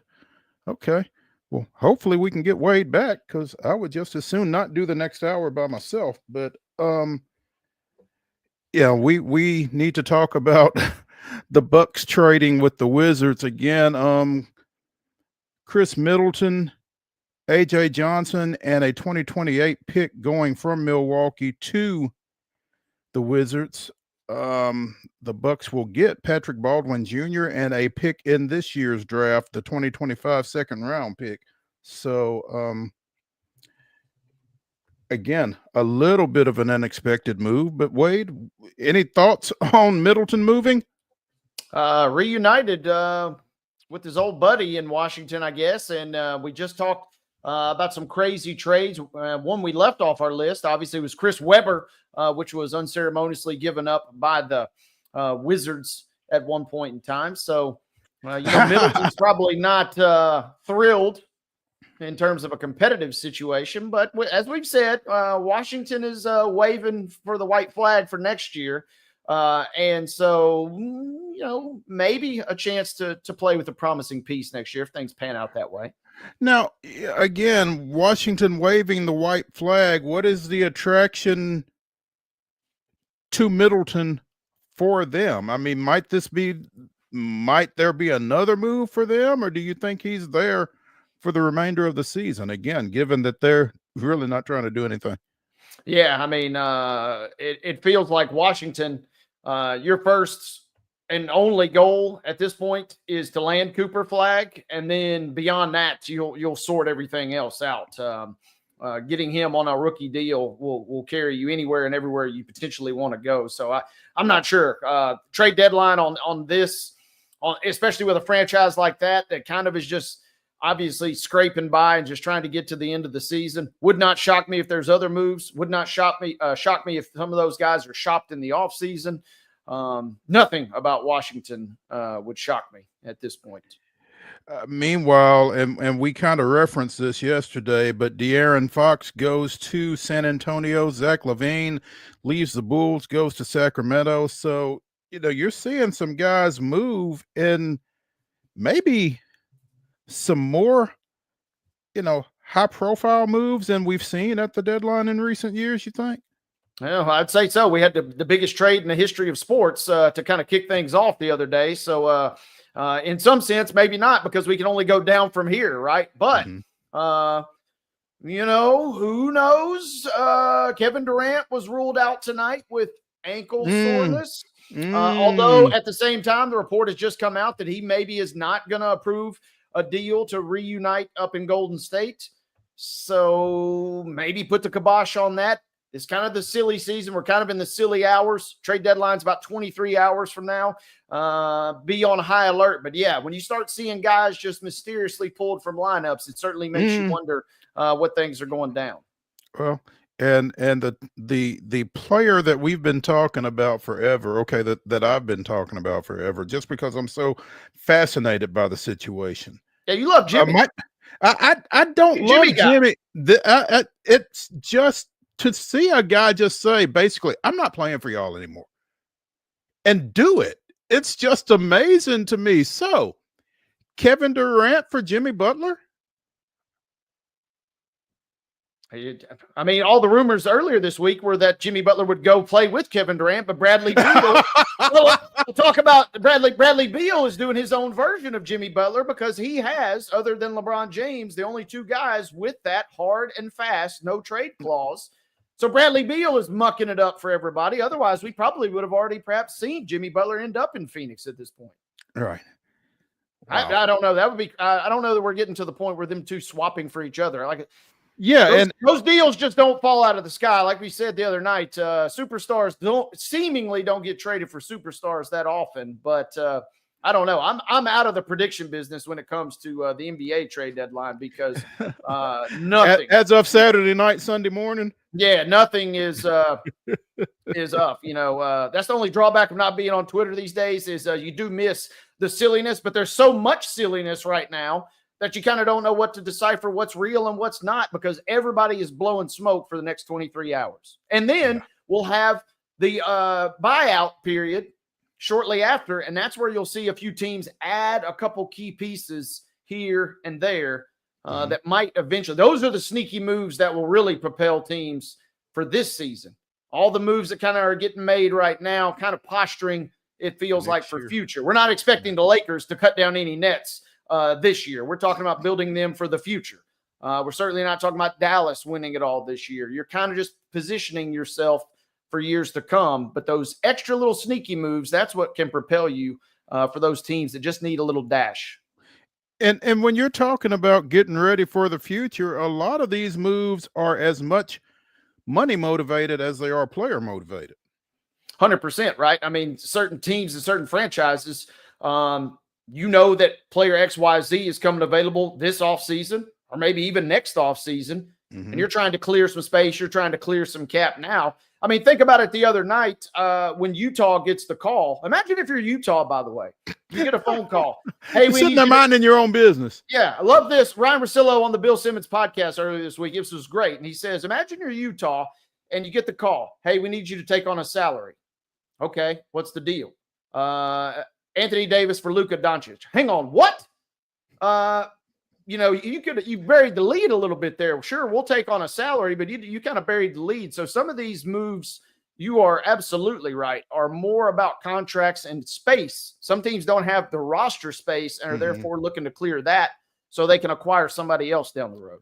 I saw somewhere Danny Ainge didn't even realize exactly who was involved in the move when he got deep into it, or he was deep into it before he realized it was Doncic and Davis. And that's just wild to me. Wait, you're a principal in a trade and you don't know every detail of it? But I mean, that's the thing, right? They're just like, yeah, sure, we'll take on a salary. Just, sure, just sign the document, just move on. We're just kind of toiling here, trying to rebuild. Hang on, wait a second. We're involved in this trade? Are these terms what I think they are? Ainge sees it across Twitter just like everybody else, huh? That's wild. As Wade mentioned earlier in the show, National Girls and Women in Sports Day today, and I don't know if this was by design, but Athletes Unlimited opens its professional basketball schedule at Municipal Auditorium here in Nashville tonight, and I'm sure that they will be doing something in tribute to National Girls and Women in Sports Day. But they get underway in a couple of hours. 5 o'clock tip for Team Bell and Team Westbrook, followed at 7:30 by Team Colson taking on Hillsborough Hall of Famer Izzy Harrison and her team at 7:30. Again, both those games can be seen on ESPN Plus, but as Megan Perry mentioned on Monday when we had her on, they'd love to see your butts in the seats at Municipal tonight. They've got 2 more games on Friday at 5 and 7:30 and 2 games on Saturday at 5 and 7:30 as AU Pro Basketball gets cranked up at Municipal. Their month-long schedule starting tonight wraps up the first week in March. And what is it, Wade? The only non-WNBA women's basketball 5-on-5 professional league domestically? It sounds right. I certainly can't think of any others. At least none of this stature and note. And yeah, it'll be fun. They're going to have opening ceremonies prior to the tip of tonight's first game. And you mentioned National Girls and Women in Sports Day. Any girl under 12 and under, you can get a complimentary ticket as long as you have an adult that makes that purchase. You can get that at auprosports.com. First 200, man, they're really rolling out the red carpet tonight. The first 250 fans can get an AU mini basketball hoop. Wow. So you can carry it. You can get a mini hoop and you can just film a TikTok right there of dunking on your friend at the game tonight if you so choose. And then the first 500 fans will get boomsticks tonight. So they're really rolling. I love what they're doing too. Every post game, they have autograph sessions, on-court activations. This thing seems really cool, and I hope it goes as well as everybody's anticipating. Absolutely. They are rolling out the red carpet. Again, a lot of WNBA players involved in this off-season venture here as AU comes to Nashville. So you got a chance to see some of the best at what they do down at Municipal Auditorium. And I'd encourage you, if you are a women's basketball fan, to get out and check this out. If not tonight, certainly here over the next 4 weeks. It wraps up on March 2nd. So they will be playing on Wednesday, Thursday, Saturday through the 2nd. It's going to be a lot of fun. I'm looking forward to getting down there myself. So, shifting gears here as we continue to pilfer through the grab bag. College football's rules committee is expected to meet later this month and try to figure out the problem of faking injuries for, as Chris Vanini puts it, clock manipulation or rest purposes. It has been an elusive issue to deal with here over the last few years since so many offenses have gone to the up-tempo attack and that kind of thing. But they are, it's been talked about at the AFCA convention that took place recently. And they came up with the idea that a player that comes out of a game due to injury must sit out the rest of that drive. If that player is cleared to return on that drive, he can return if the team burns a timeout to get him back in. If there was an actual hit that resulted in a penalty, then they wouldn't have to take that measure to get said player back in on that drive. So that's something that they're looking at. Obviously, that's something that would have to be tweaked. Biggest pushback coming from quarterbacks. What if they have to come out of a late drive due to a cramp and their team is out of timeouts? But as was pointed out by AFCA director Craig Bowl, former Wyoming coach, the guys abusing this ruling going down are rotational players, not quarterbacks. So that's going to be a really it's not a situation that you're going to run into a whole lot. But again, this is something that has gotten to critical mass, feels like. Yeah. And some of those suggestions seem all right. And you are 100% correct. I mean, we're not talking about the team's standout linebacker, their quarterback. You know, we're not talking about the star nose tackle. It does seem to be those guys kind of on the fringe. And, man, I feel a little foolish because I was getting ready to roast Ole Miss, who seems to be certainly among Tennessee fans the most habitual line crosser in this regard. Mm-hmm. But then, as I'm saying that, on the Athletics article, they have a video of a Tennessee guy faking an injury. So, I mean, it kind of is a little bit of a widespread problem. And the crazy thing to think about is this is occurring with rules in place already to allow for substitutions. Imagine if we went to the old Chip Kelly days back at Oregon where they were running and you had no time to even do anything. Mm-hmm. You had no time to substitute at all. So they've kind of trended in the right direction, but it does feel a little icky when you can kind of spot. You certainly want to give everybody the benefit of the doubt, but man, it feels like it's getting abused a little bit by certain teams. It really does. So that's something that's going to have to be cleaned up some kind of way. It's just a matter of them figuring out how to do it and how far to take it, because you don't want to. You certainly don't want to penalize anybody for a legit injury, and that's where the rub to the situation kind of comes into play. So it's going to be interesting. Jack Flaherty stays with or returns to Detroit. 2 years, $35 million, and it's nice to talk about a major league free agency signing that does not involve the Dodgers. Yeah, a little bit refreshing. Good luck to the Tigers in beating the Dodgers. I don't know that it'll do much help, but at least bringing Flaherty back gives you a shot. Remember, man, they closed the year on such a tear, made their way into the postseason. You obviously return Skubal with the Cy Young. And so, Detroit's got cause for a little optimism. They ain't going to win it all, but they can at least be competitive in the AL especially. Well, in the AL Central, where there's nobody, I mean, you have what, Detroit and Cleveland Well, you had Detroit, Cleveland, and Kansas City all in the playoffs, right? They sent 3 teams. So, I mean, it's really kind of wide open, and they are trying to keep themselves in the mix. Flaherty opened his career with the Cardinals and really stood out during his time there. Went to Detroit and had a nice first half of the season before getting traded at the deadline to the Dodgers.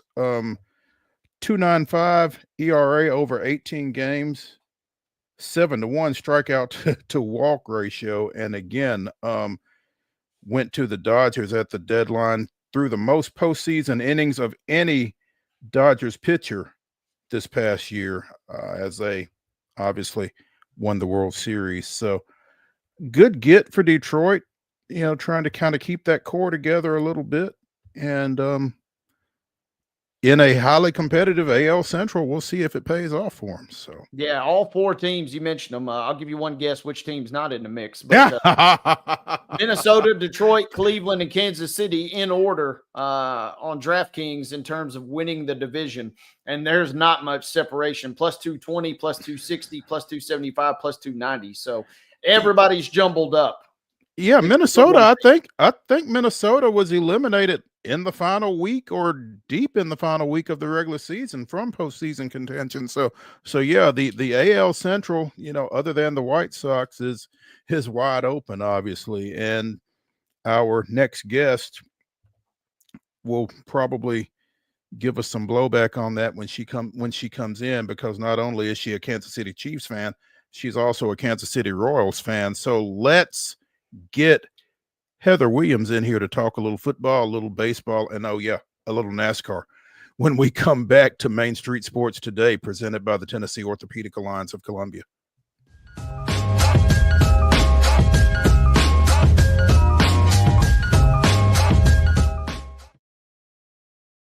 Hi, I'm Riley, a certified physician associate here at Premier Foot and Ankle Centers of Tennessee. We have a couple locations, Murfreesboro, McMinnville, as well as Franklin. We treat people of all ages. We're excited to get you back on your feet and hope we can help you today. Call us today to schedule an appointment. We look forward to seeing you. Because here at Premier Foot and Ankle, we believe that the journey begins with happy feet.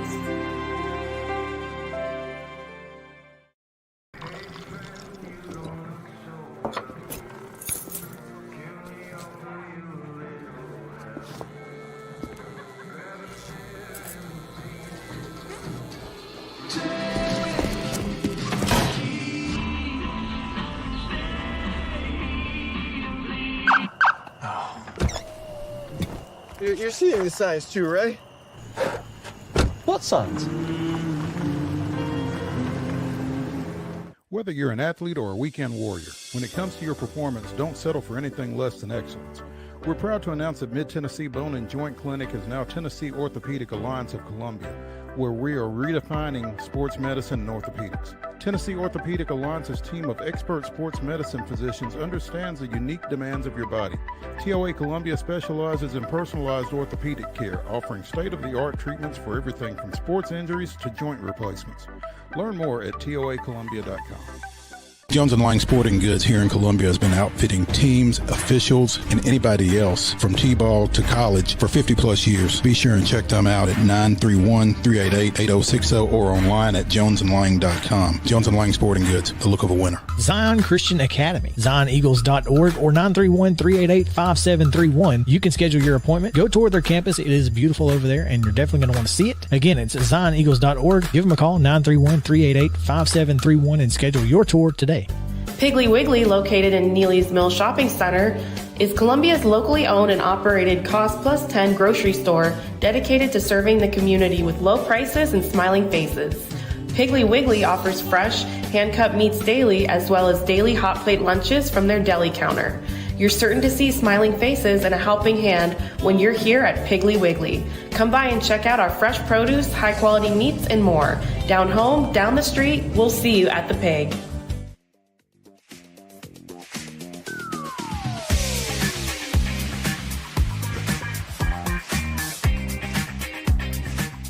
Wild and Wacky Wednesday continues here on Main Street Sports Today, presented by the Tennessee Orthopedic Alliance of Columbia. That's Wade Neely. I'm Maurice Patton. In our final segment, we'll be bringing you the weirdest, wildest, and wackiest news from across the globe. So be sure and stick around for that, because there's some pretty wild and wacky stuff there. Right now, we are joined by our NASCAR analyst, Heather Williams from WCYB-TV out of Johnson City.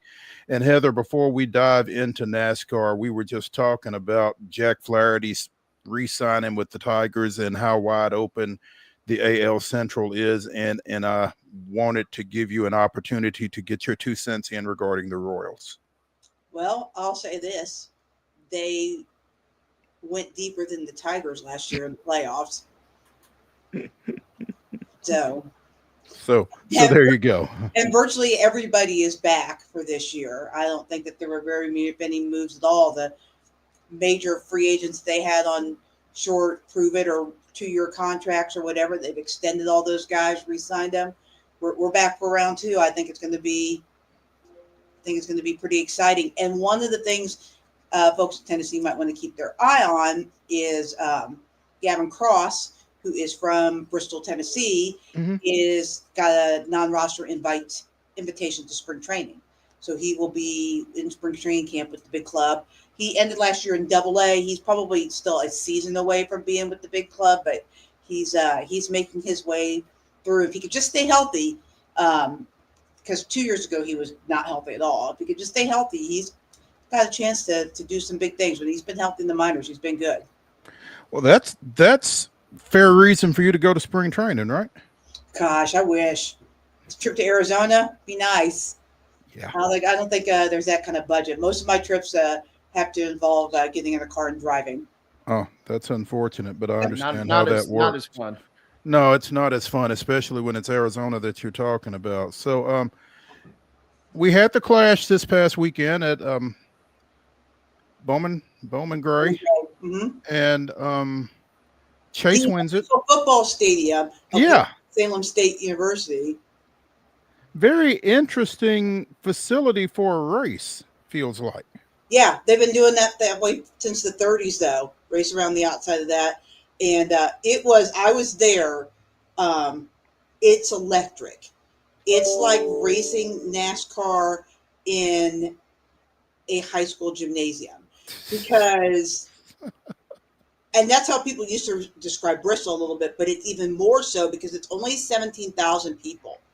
It's a stadium, so they're all on top of you. The cars get heated, the fans get heated. There are more birds than there are in like a zoo or like a aquarium being thrown at Denny Hamlin specifically that I saw all weekend, most of the time getting double finger salutes. It was great. I thought everything about that. I didn't know what to expect. I'd never been to Bowman Gray. They call that place the Madhouse for a reason. And in the lower series, there are fisticuffs quite frequently. For the most part, everybody behaved. It was just edgy enough without being insane. I really thought it was a great weekend. Seems like the perfect start to kind of ease into what's obviously going to be a long season. Yeah, and it was great for the competitors in that regard because, Winston-Salem is 30 minutes to less than an hour for all the drivers to their houses in the suburbs of Charlotte. So they all slept at home. They didn't have to bring their campers out there. They didn't have to fly across country. A lot of their family was able to come up there. Most of the drivers are there for all the other heat races, the modified races, all that kind of stuff. So it was great. I was in the stands and I had to shoot above the stands. From a media perspective, it was not the greatest. And I saw a lot of criticism for Fox about some of the camera angles. It's not really set up for that. So that was challenging. And so I was shooting from up in the grandstands, and in the row in front of me was like all the drivers not in the last chance qualifier and all the staff and stuff from Spire Motorsports, just sitting in the stands watching the race. And there was like a hill. There were a bunch of the other drivers were just standing there watching. It was cool. It was different. I liked it a lot. Attention now goes, I guess, to Daytona, not this weekend, but next weekend. But first, 2025 Hall of Fame ceremony is set for this weekend. It is. Ricky Rudd, Carl Edwards, and Moody. Is that the last other one, third one? Ralph Moody. Ralph Moody, yes. Legend, Holman Moody. I couldn't think of his first name because he has a partner, Holman, and they were Holman Moody, like legendary owners in the sport. And then, of course, Ricky Rudd, the Rooster, the original Iron Man in the sport. I got to do a ride along, and I had never really spent much time with him at Charlotte last season. He's great. He's just, as far as a Hall of Famer goes, his credentials are probably borderline, and he definitely wasn't a first ballot Hall of Famer.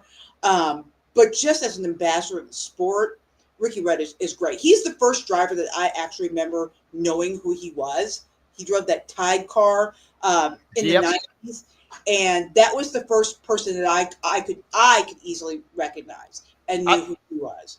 I was going to say, Heather, I don't know what it is, but when you said that name, I just was teleported to my childhood, and I visualized that Tide car. Maybe not necessarily the prettiest, but for some reason, it is distinctly embedded in my brain. It's a memorable paint scheme. I mean, you could not miss that car for anything on the track. And I know there are other people that have been related to that car. DW, for one, stands out with the Tide paint scheme. But for me, that is the first guy that I really knew. And then finally, Carl Edwards. That guy, if he had not retired in the prime of his career, we would probably be talking about him as a multi-time champion in the same vein as like Joey Logano is now, who's a 3-time champion. He didn't end up winning any championships, but he was very close and one of the top drivers of his generation. He had the misfortune, much like Josh Allen does in football today, of racing against maybe the greatest driver, definitely one of the top 3 of all time, in Jimmy Johnson, who won 7 championships. Now, when a guy wins 7 championships, that doesn't leave very many championships for the rest of them. Yeah. So, and he just decided to step away at the top of his game, and so we'll never know. He hadn't been around the track much. This Hall of Fame thing has brought him back to the track, which has been great, because he's another guy that is a really just well-spoken, very personable. The fans always loved him, and a guy that's really good for the sport. So excited to see all 3 of them get in because they're all deserving. Probably, like I said, none of them first ballot Hall of Famers, not the kind of guy that you go like Jimmy Johnson. Well, one person doesn't vote for him. Well, who's the idiot that didn't vote for Jimmy Johnson? None of them are those kinds of people, but important people to the sport and definitely worthy of being in the Hall of Fame.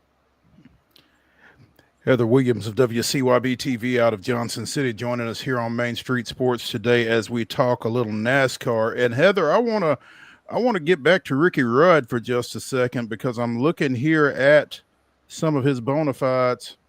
906 career starts, 788 consecutive, which set a Cup record before Jeff Gordon beat it in 2015. But his 906 career starts, only one Cup racer started more races, and that's Richard Petty with 1,185. Over 33 years, he had 23 Cup Series wins, and was named one of NASCAR's 75 greatest drivers a couple of years ago when they put that together. But 788, that's kind of being lucky and good, I guess, right? Yeah, he's the original Ironman. And if you're Googling, go ahead and Google the picture of Ricky Rudd after his wild ride in, I think it was Daytona, maybe Talladega, it was Super Speedway, I remember, where he's got his eyes, I think it was Daytona, has his eyes taped open because they were swollen from the wreck. And he drove the next weekend with his eyes taped open because they were swollen shut. Now, today that's ridiculous. We wouldn't even imagine to put somebody in a car like that. No. But back then, I mean, that's the stuff that legends are made of. Clearly. And that's that's wild. Yeah, I mean, it's great. I'm doing that for my next 7 a.m. wake-up call. I'm telling you that right now. A couple pieces of like athletic tape on either side of your eye so that they're taped open. That's unreal. I don't know who else would put. There it is. Producer Mark all over it. Yeah, when my alarm goes off at 5 a.m. next time, that's what I'm reaching for immediately. Yeah, it's a little athletic tape. That's it. He's legendary. He's absolutely legendary. Heather, as we spin forward into Daytona, what are you looking for? Obviously, we're going to talk more about that next week, but between now and then, any thoughts as far as that event or anything leading up to it?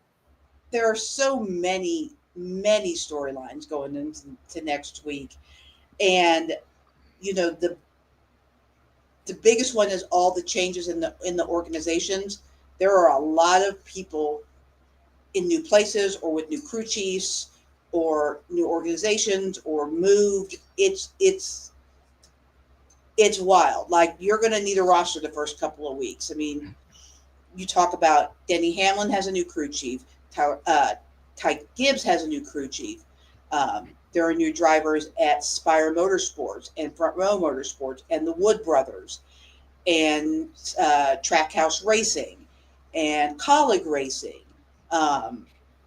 It's going to be really interesting just to see as people try to figure out the formula to knock Penske off their perch. That's pretty much the only organization that really hasn't had any change in the offseason. And I guess really there hasn't been any at Hendrick Motorsports either. But as people try to figure out how to find that formula, there's a lot of shuffling that went on in the offseason. So I'll be really fascinated. The biggest one I think is Denny Hamlin, just because he has been so good with his crew chief, and his crew chief, Chris Gaypart, was considered to be one of the top 5 crew chiefs in the garage area. He's now taken a competition role. Chris Gale moves over from Ty Gibbs' car to Denny Hamlin. Is that going to be the missing piece to finally get Denny a championship? Or does it maybe start to backslide because he is 40-something years old, and there will be a point where it starts to slide back. So this is a pivotal season for the 11 team. That's probably the biggest headline that I'm watching. Bubba Wallace also has a new crew chief. Speaking of Bubba, Heather, FoxSports.com, they have their power rankings out. He was not ranked last week, but they say a, quote, more than respectable 5th place finish in his first event with his new crew chief bumps him up to 10th. Considering he was at 14th, is that a respectable jump for Bubba in your mind to kind of kickstart these power rankings on FoxSports.com? Yeah, and I think the question for Bubba specifically was that, right? He and Booty Barker had done a really good job, but they kind of got comfortable and kind of hit their ceiling. But his crew chief, and I cannot remember his name, his new chief comes up from the Truck Series, so there wasn't any knowledge or expectation of what kind of Cup Series crew chief he will be. And I don't know that Bowman Gray tells a lot either. I think Bubba surprised a lot of people with his performance, but I think that Bubba is a very underrated short track driver. I don't think that he gets the credit on the short tracks that he probably should. In his Cup career, he's been by far the best on the super speedways in the 1.5 mile, the bigger tracks, the speed tracks. But before coming to the Cup Series, he was really, his Truck Series wins came on at Martinsville. He's won a huge late model race here at Bristol Motor Speedway. He's run at Bowman Gray before. And so I don't think that his short track racing skills get the attention that they probably should, which is probably why he turned a lot of heads this weekend. But I wasn't all that surprised to see him running up front. He's got that ability on the short track for sure. Heather Williams with WCYB out of Johnson City, talking a little racing with us here on Main Street Sports today. Heather, what is the latest on the lawsuit with 2311 and Front Row and the charter situation? Anything new there? There haven't been any new major developments. I don't even know that there's been a hearing. I know that there's a temporary injunction on yanking their charters for this season. So those teams are going to get to race as this makes its way through the course of the court system as chartered teams. So they didn't lose drivers, they didn't lose sponsorships. They were both organizations were able to add the third cars that they had bought charters for. So, I'm sure that'll be a huge topic conversation next Wednesday, which is Media Day down in Daytona. So probably we'll have a better idea, at least from their perspective, I don't know that anyone other than Denny will talk about it, and I really don't know how much Denny will say, but we'll probably have a better idea of what's going on at that point. Are you going to Daytona? I am. I leave Tuesday. Nice. Awesome. Just And the cold weather to get to Bristol. yeah, there you go. Obviously, thoughts on the game Sunday? Oh, goodness. Well, nervous, just from the perspective of, the Eagles are a very, very good football team, right? I mean, you don't get to this point unless you're good. It's going to be interesting to see. I feel pretty confident for the most part going into games just because I have Andy Reid and Patrick Mahomes. And the other team don't have those two people. I think you saw last week that coaching and quarterback, that was the difference in the game against Baltimore. Mm-hmm. Baltimore admitted on that play where Mahomes scored that they had seen that play. The Chiefs run it several times with all sorts of wrinkles all year long, and not one time did they run that where they handed the ball off to Mahomes. And that's what Andy Reid does. He's always got little gadgets, little, play. They might try a play, and it might be completely blown up when they run it. But they're not running that in that situation necessarily to be successful. It's to put it on tape and then run another something off of it the next time. So, and that's what Andy does so well. So I don't feel great. I never feel great this time of year. How can you? It's the playoffs. Mm-hmm. One small mistake will end everything. But, I feel better than probably a lot of teams would in this situation because of that, of just who our guys are. In the lore of Kansas City Chiefs football, in the 3 championships that they've won, that we have won on plays called Wasp, Corn Dog, and Tom and Jerry. So I'm looking to see what will be added to lore this year. Because we all, as Chiefs fans, know those 3 plays by heart. Kansas City with a chance to do something no other NFL team has ever done, three-peat in the Super Bowl. And we will be keeping an eye on that, obviously. So, Heather, good luck. Thanks. And we will see you. But now, will you be able to be with us next Wednesday if you're going to Daytona on Tuesday? I probably cannot do Wednesday. That is media day and qualifying. And they have us booked up. There's a practice at 10 a.m., media day from 10 a.m. until 6 o'clock, and then qualifying at 8 o'clock. Okay. All right. Well, we will get with you and try to figure something out, but hopefully we can get you on sometime next week heading into the season opener at Daytona. But Heather Williams, WCYB-TV out of Johnson City, joining us here on Main Street Sports today. And as always, Heather, we really appreciate it. Yeah. Love to do it, guys. We'll see you next week sometime. We'll make it work. All right. Sounds good. Heather. Thank you. When we return here on Main Street Sports today, it's the final segment of Wild and Wacky Wednesday, which means it's time for Wild and Wacky Wednesday as we bring you the weirdest, wildest, wackiest, and most wondrous news from across the globe. Stay tuned.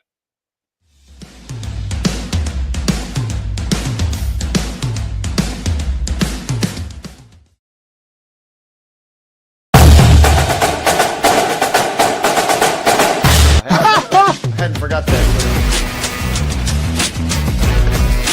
Hey, let's go Strokes.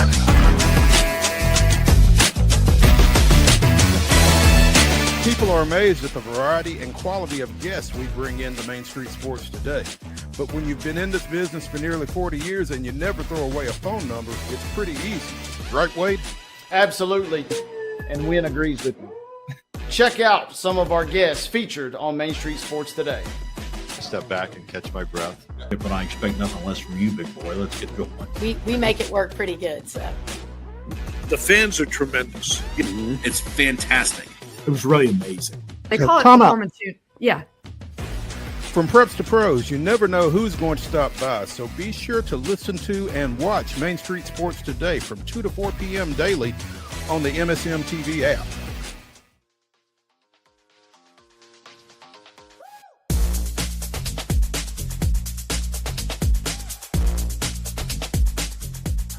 Well, and Wacky Wednesday here on Main Street Sports Today, presented by the Tennessee Orthopedic Alliance of Columbia. That's Wade Neely. I'm Maurice Patton. This is our final segment of the day. So, without further ado, let's get into Wild and Wacky Wednesday. Let's start on Cape Cod. There is a 5,100 square foot luxury home that is about to become a part of the Cape, as in falling into the water in all likelihood. If you can see us, there's a picture there of how the beach has eroded almost up to the porch of this home in Wellfleet, Massachusetts. Again, 5,100 square foot home built, I believe, in 2010 alongside the peninsula there.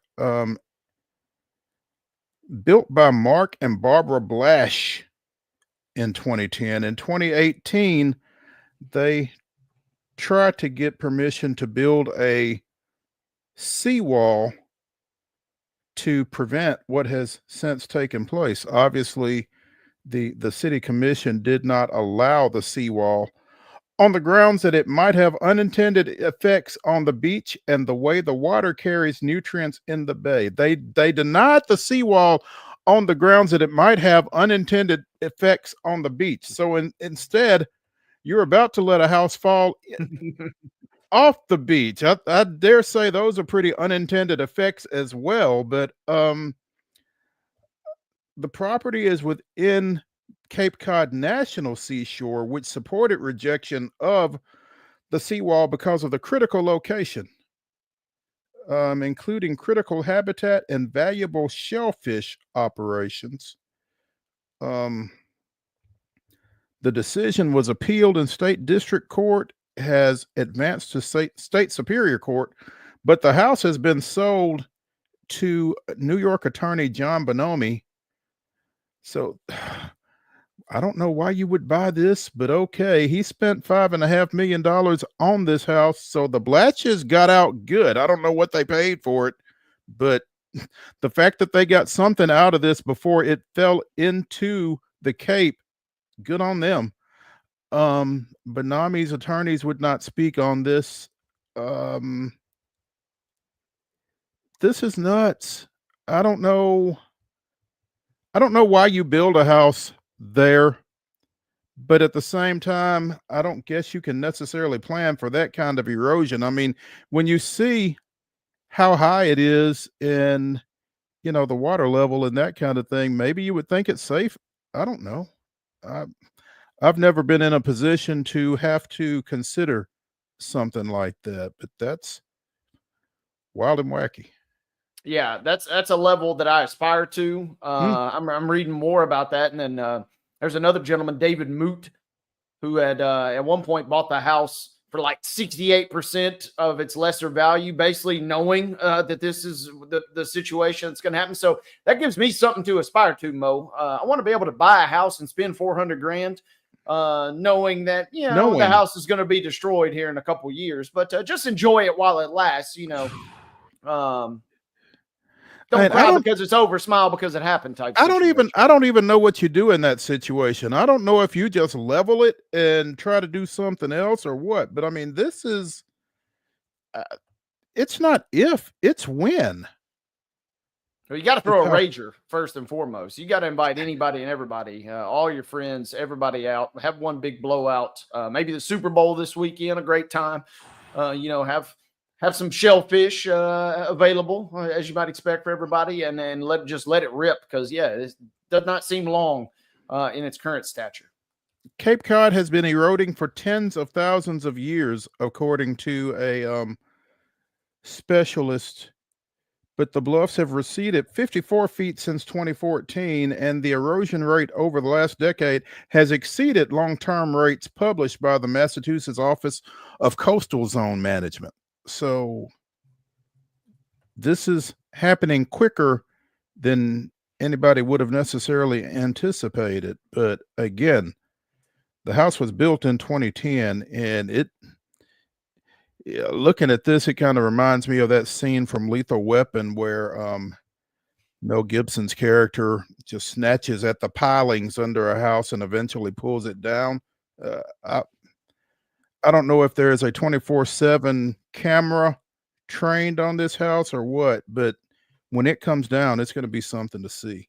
Yeah, it feels like a cartoon, right? It feels like just one good yank of a cord, and this baby could go crashing. And obviously, hopefully, there's some precautions because I mean, now you're talking about imagine that you buy the house, and when it does come crashing, Uncle Sam and the local authorities hit you with a healthy environmental bill for polluting.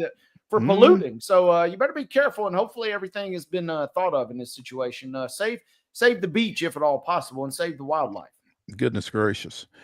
On New Year's Eve, a New York City man was pushed onto the subway tracks. Landed on his left side, broke 4 ribs, had a fractured skull, a ruptured spleen, and a concussion, and wound up underneath a train. Obviously survived, but says that he will ride the subway again.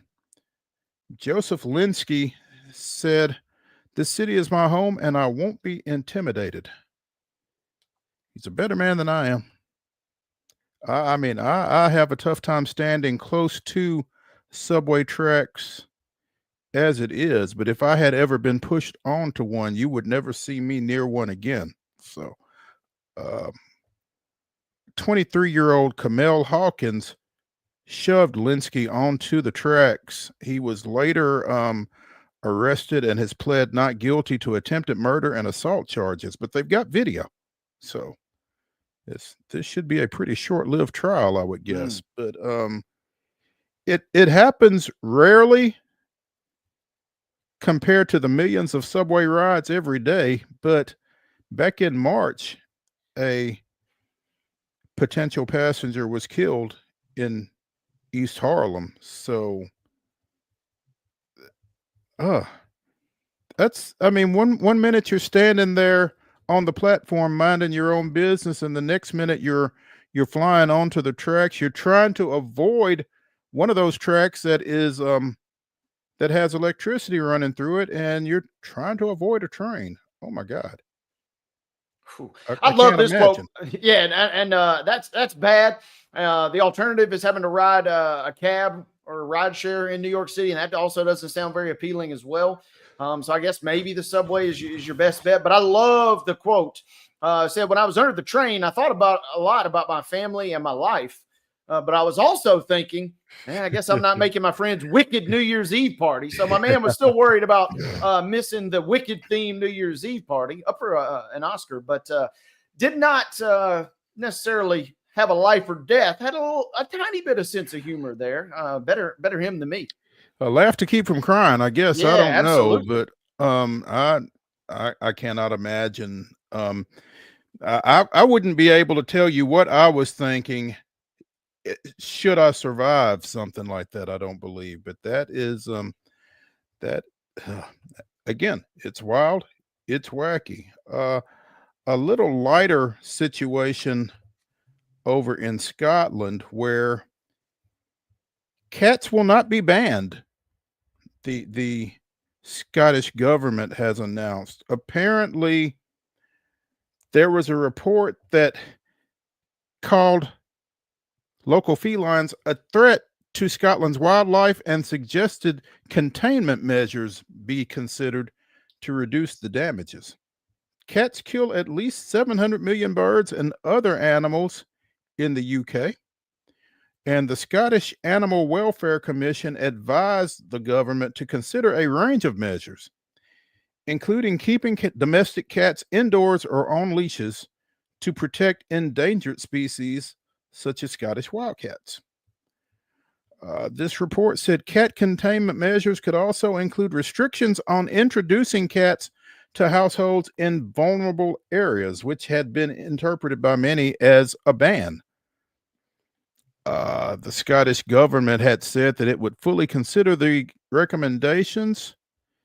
kicked up a firestorm, and a statement was made by the government, specifically by First Minister John Sweeney. Let me just clear this up today. The government's not going to be banning cats or restricting cats. We've no intention of doing so, and we will not be doing it. So, cats are safe in Scotland. Feels like a bit of a win, right? On one hand, I get it. You're trying to be aware and helpful for all walks of wildlife. But on the other hand, man, I'll tell you this. I wouldn't want to deal with the upset Scottish humans if you take away their pet cats. That's not going to be pretty, I don't think. Yeah, I got some friends from Scotland. They live here. That's all I'm gonna say on that. But they don't necessarily paint the rosiest picture over there at times. So the last thing you want is a nation of upset cat lovers, cat owners. Absolutely, yeah. Seals, though, different story. Woman steps out of her home. Steps out of her hotel in the Netherlands, specifically the Dutch city of Vlissingen in the Zeeland province. Comes back to her home. This is a beach city in the Netherlands, which I never really even thought about a beach city in the Netherlands, but here we go. This woman goes out to walk her dog, left the door to her room open, came back to her room, and found a seal in her room. Not exactly what you're expecting to see in your hotel room, I wouldn't think. No. Reported the seal to the staff at the hotel. They called animal protection. Animal experts came and carefully removed the seal from the room and were set to return it into the wild. I don't know. And there's so many questions here. How did a seal get into the room undetected? And I know the door was open, but still, it had to get there. Zoologists from the region say that gray seals often find, quote, unexpected places to rest, sometimes dozing off on private terraces or even in the middle of the road. So I guess when you got to sleep, right?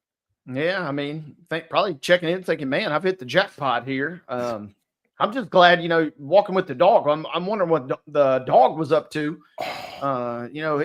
That dog probably was thinking, hey, this is my room. Just what the heck are you doing here, seal? So we got a classic dog versus seal matchup. The classic. Yeah, I'm not sharing my room with a seal. I'm sorry. You got to go.